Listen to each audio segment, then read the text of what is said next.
नमस्कार, मी आचल आणि तुम्ही बघताय लोकवाहिनी न्यूज चॅनलचं टॉप 10 महाराष्ट्र फास्ट बुलेटिन। एक नजर टाकूया महाराष्ट्रभरातील महत्त्वाच्या घडामोडींवर। नवी मुंबई मनपाचा अधिकारी असल्याची फसवणूक, वाशी पोलिसांची कारवाई, अमोल हिसके अटकेत।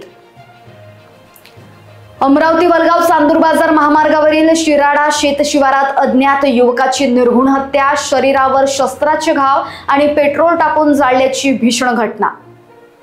मुंबई दादरमधील मॅकडोनाल्ड रेस्टॉरंटमध्ये आग, 5 फायर ब्रिगेड कर्मी रुग्णालयात दाखल।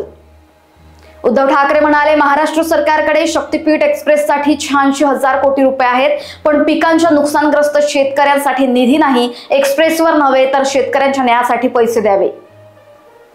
राकापा माजी एमएलसी अनिल भोसले आणि 7 इतरांविरुद्ध पुण्यातील सहकारी बँकेत 71 कोटींच्या धनशोधन प्रकरणी कारवाई।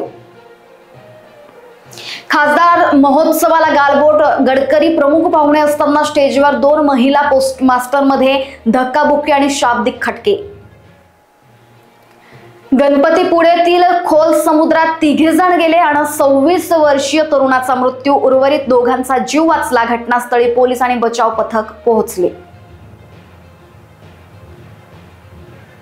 सोलापुरातील 69 वर्षीय भुसार व्यापाऱ्याला सायबर गुन्हेगाराकडून 41 लाख रुपयांचा गंडा, डिजिटल अरेस्ट केले, पत्नीही घाबरली।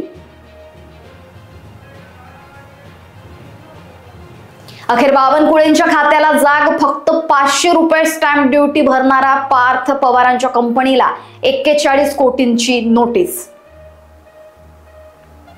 आणि शेतकऱ्यांसाठी मोठी बातमी, 30 जून पर्यंत कर्जमाफी, ऊस ठिंबक सिंचनाला प्रति टन 100 रुपये अनुदान, कृषी मंत्री दत्तात्रय भरणे यांची घोषणा।